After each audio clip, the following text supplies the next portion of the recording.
네, 안녕하십니까. 저는 서울병원에서 코로나 확진자를 보는 가정의학과 의사입니다.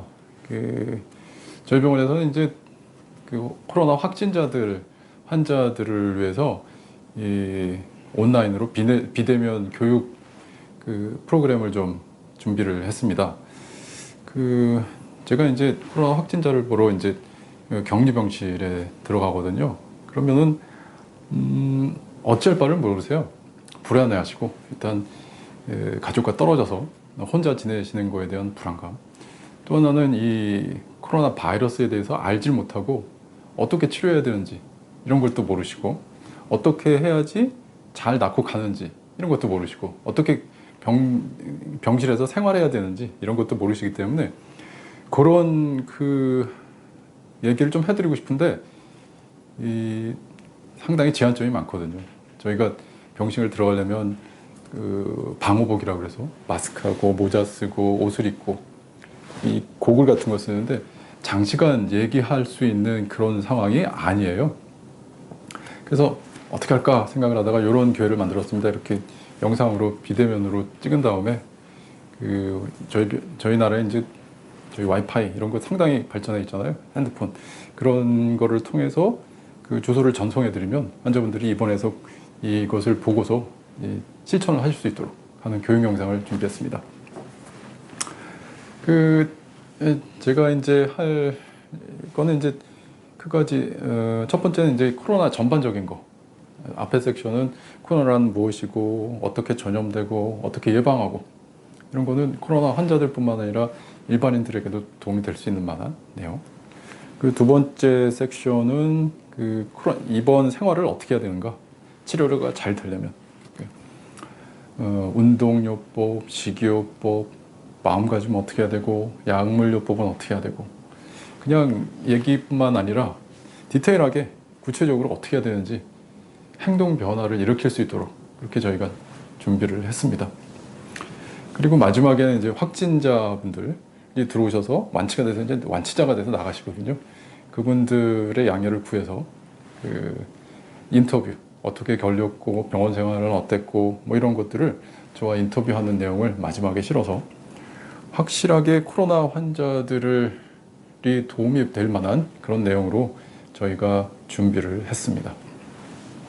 첫 번째 시간으로 오늘은 개요적인 내용, 코로나란 무엇인가, 코로나 바이러스가 뭐길래 이렇게 우리를 괴롭히는가에 대한 내용을 시작해 보도록 하겠습니다. 시작하기 전에 또 한 가지 말씀드릴 건, 제가 이제 의학적인 내용을 쉽게 풀어서 전달을 하려고 하다 보니까 좀 이렇게 간단하게 설명을 해드리는 경향이 있거든요. 그래서 이 분야의 면역학이나 바이러스학이나 생물학이나 이런데 권위자들께서 보시기에는 저게 아닌데라고 하실 수가 있을 것 같아요. 하지만 좀 이해를 해주셨으면 좋겠어요.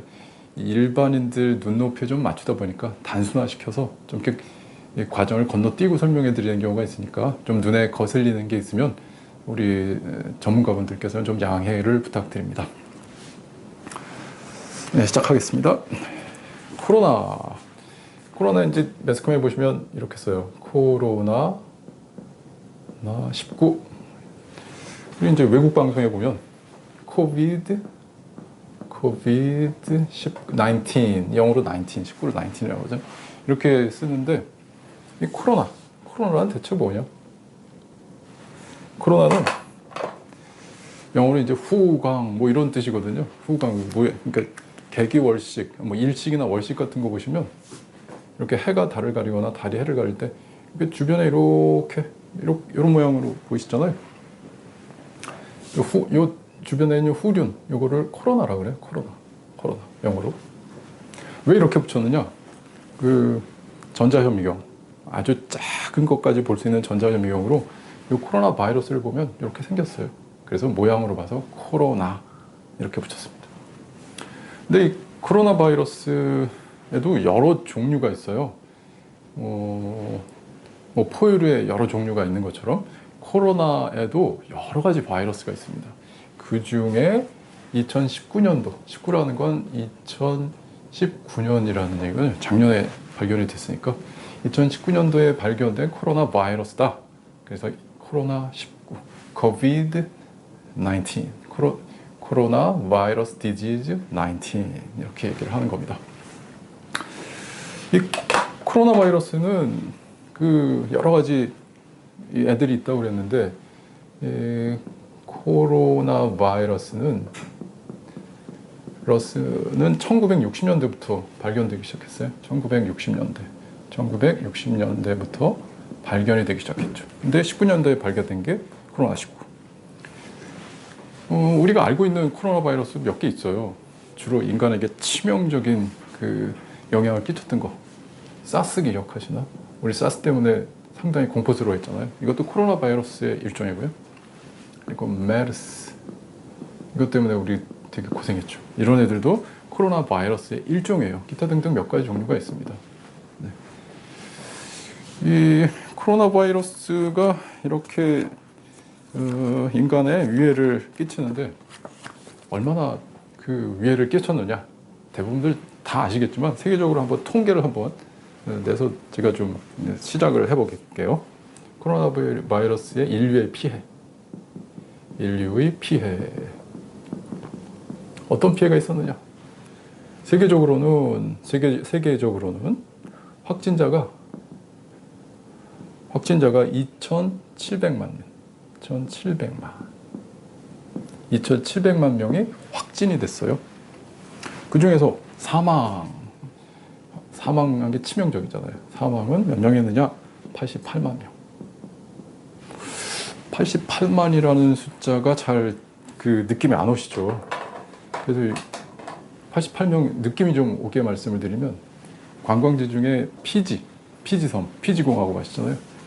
피지섬의 인구가 약 89만 명이래요. 9만 명. 한 9개월 사이에 피지섬 하나 인구가 지구상에서 사라진 거죠. 엄청난 피해죠. 그 사망률은 3.3%. 세계적으로 봤을 때는 3.3%. 100명이 걸리면 한 3명은 세계적으로 죽는다. 엄청난 질병입니다. 그리고 대한민국, 우리나라에서는 대한민국에서는 이거 며칠 전 통계긴 합니다. 확진자가 약 2만 명 정도. 사망은 얼마나 했느냐? 330명대 후반 정도 되고요. 사망률은 1.6%. 세계 사망률의 한 반 정도밖에 안 되죠. 우리나라 선방하고 있습니다. 1.6%.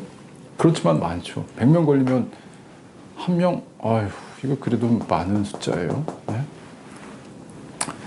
그리고 미국은 얼마나 피해를 받느냐? 미국. 얼마 전에 타임즈에서 이번 주인가 이 코로나 바이러스에 대한 표지를 냈다고 그러더라고요. 까맣게 해가지고. 원래 타임즈가 까만색 안 쓰거든요. 근데 워낙 피해가 있다 보니까 까만색으로 코로나 바이러스 표지를 만들었대요. 미국은 사망이 18만 명. 워낙 사망자만 얘기할게요. 사망이 18만 명. 엄청나죠. 우리나라는 330여 명인데 인구가 작긴 하지만 우리나라가. 미국은 18만 명. 세계적으로 80만인데 18만 명 미국에서 사망을 했습니다. 감이 잘 안 오시지. 그래서 이 사망률은 3.0% 정도. 세계 평균이 사망률 3.3%인데 미국이 3%. 세계 평균보다는 낮긴 하지만 체면이 미국인데 평균보다 낮으면 되겠어요. 그래도 상당히 높은. 명수로 18만 명. 베트남전에서 미국이 얼마나 그 전사를 했는지 아세요? 미군이? 베트남전에서 미국이 한 10년 정도 갔죠. 베트남전이 5만 8천 명이 전사를 했어요. 보세요. 18만 명이 한 9개월 사이에 사망했는데 베트남전하고 비교를 해보세요. 엄청난 피해죠. 네. 그리고 이제 너무 불안해하지 마세요. 다 방법이 있습니다. 여기까지 말씀드리면 상당히 무섭다 이렇게 생각하실 텐데, 제 강의를 이제 끝까지 듣고 나시면 안 걸릴 수 있고요. 또는 걸리더라도 완치될 수 있는 방법이 있으니까 너무 두렵거나 불안해하실 필요 없습니다. 두렵고 불안해하는 마음 자체가 더 문제거든요. 코로나 바이러스의 사망률, 치명률 뭐 이런 거 말씀드렸고, 그리고 이 코로나 바이러스하고 비교되는 게 이제 가을 되면은 독감철 되니까 독감하고 겹치면 상당히 더 세질 거다, 무서울 거다, 뭐 이런 얘기 많이 하잖아요. 저희도 준비하고 있는데, 독감의 사망률, 계절 인플루엔자, 독감 똑같은 얘기거든요. 독감, 계절 독감의 사망률이 몇 %인가? 계절 독감의 사망률은 0.1% 정도예요. 독감도 무섭다고 우리 겨울철에 그러는데, 우리나라 코로나 사망률이 1.6%, 한 10배, 20배, 세계적으로는 한 30배의 치명률을 갖는 게, 사망률을 갖는 게 코로나 바이러스다. 대략 이렇게 알고 계시면 될 거, 너무 겁내지 마십시오. 다 방법이 있습니다. 이게 이제 코로나 바이러스의 세계적인 피해, 뭐 이렇게 말씀드렸어요. 증상에 대해서 말씀드릴까요? 증상은 비특이적이에요. 비특이적이라는 건, 이 증상이 있으면 딱 코로나 질병이다 라고 얘기할 수 있는 게 없다는 얘기죠. 감기 증상으로 나타나기도 하고요. 감기 한두 번씩 걸려보셨을 거 아니에요. 그런 증상으로 나타나기도 하고, 뭐 설사가 나타나기도 하고, 근육통 이렇게 나타나기도 하고, 어떤 분은 또 증상이 없이 그냥 지나가시기도 해요. 무증상. 비특이적이다. 그런데 증상을 이렇고 이제 감염, 어떻게 감염되느냐? 감염. 이 코로나 바이러스가 어떻게 감염되느냐? 대부분 다 아시죠? 침방울, 좀 이따 나중에 다 말씀드릴게요. 오늘 너무 많은 얘기하면 또 복잡하시니까. 감염은 뭐 이렇게 접촉하면 생긴다. 접촉하면 생기죠. 그런데 이제 그 감염은 주로 점막을 통해서 돼요. 이제 조금 어려운 얘기 좀 해볼게요. 감염은 어디를 통해서 되느냐? 우리 몸에 점막이라는 데가 있어요. 이 점막을 통해서 감염이 됩니다. 이 점막은 어디냐 하면 우리 몸속에 부드러운 부위. 어디가 있겠어요? 겉에 나오는 부드러운 부위. 바깥하고 접촉하는 부위 중에 입술. 부드럽고 촉촉한 부위가 점막이거든요. 입술. 속으로 들어가면 더 수분 있고 축축해요. 입, 코, 콧속 이런 데를 점막이라고 그래요. 또 눈도 촉촉하잖아요. 이런 데 바이러스가 들어가면 점염이 되는 거죠. 점막. 피부를 통해서는 점염이 되지 않아요. 피부에 묻는다. 하루 이틀이면 저절로 없어지거든요. 피부 통해서는 전혀 안 되는데, 피부에 묻는 게 얼굴을 자주 만지시는 분들 있잖아요. 저도 얼굴 좀 자주 만지는 편인데, 그럴 때 입이나 코, 눈으로 들어가서 점염이 되는 거지, 이 손을 직접적으로 타고 들어가는 건 아니에요. 점막을 통해서 왜 얘가 타고 들어가느냐? 점막에 코로나 바이러스 모양을 보시면 이 겉에 이렇게 뿔이 나 있어요. 얘는 뿔이. 이런 뿔이 이렇게 나 있어요. 뿔. 그러니까 스파이크 단백질, 뭐 이렇게 스파이크 단백질. 네? 스파이크가 뭐냐면 이렇게 목 같은 거, 운동화 같은 걸 스파이크라고 하는 운동화가 있어요. 미끄러지지 말라고 이렇게 목 같은 거 바닥에 박아 놓은 거. 이 코로나 바이러스 겉에 그런 뾰족뾰족한 스파이크 단백질이 있는데, 얘네들이 점막하고 궁합이 잘 맞아요. 피부하고는 궁합이 잘 안 맞는데, 보시면 이렇게 이게 점막이고, 이게 입 속에 있는 점막, 코 속에 있는 점막이면 이렇게 이 코로나 바이러스를 받아들이는 요 수용체가 있어요. 손 같은 게 이렇게 내밀고 있다는 거지. 그럼 이 스파이크 단백질이, 이 코로나 바이러스의 스파이크 단백질이 그걸 팍 찌워가지고 세포 속으로 쭉 들어가 버리거든요. 이 수용체가 피부에는 없고 점막에 주로 많기 때문에 점막을 통해서 전염이 됩니다. 이렇게 이제 어떻게 전염되느냐. 이거 나중에 시간을 따로 할애를 해서 제가 설명을 드릴게요. 그리고 바이러스는 생명체 중에 거의 제일 작은 단위에 속하거든요. 생명체죠. 움직이니까. 그런데 우리 몸속에 이제 제일 작은 단위를 한번 바이러스의 제일 작은 단위처럼 우리 몸속에 제일 작은 단위가 뭐가 있나 한번 얘기를 해볼게요. 세포가 있어요. 세포. 우리 사람에는 세포라는 게 있죠. 세포는 피부를 가장 작게 쪼개다 보면은 세포 단위가 있어요. 코로나 바이러스 비슷해요. 이렇게 사람 세포는 이렇게 되어 있어요. 중간에 핵이 있는데 핵이 이렇게 DNA라는 핵이 있고요. 한두 번씩 들어보셨겠지. DNA를 싸고 있는 핵막이 있고 그걸 또 싸고 있는 세포질이 이렇게 있거든요. 사람 세포는 DNA로 되어 있다. 근데 코로나 바이러스의 이 가장 중심부에는 뭐가 있느냐? RNA라는 애가 있어요. RNA. 이 차이가 우리가 이제 코로나 바이러스에 약하게, 코로나 바이러스가 독한 이유가 RNA 바이러스이기 때문이거든요. 이 차이예요. 왜냐? 우리 사람 세포가 이제 증식을 하고 분열, 여러 개를 이제 만들 때 세포가, 피부 세포도 항상 일정한 게 아니고 없어지는 세포가 있고 또 새로 생기는 세포가 있어요. 아이들 성장기에는 특히 더 키도 크고 막 이럴 때 세포 분열을 상당히 많이 하거든요. DNA가 이제 세포가 여러 개로 커진단 말이에요. 그럴 때 사람 세포는 DNA가 RNA의 도움을 받아서 단백질을 만들고 그것 때문에 이제 성장을 해요.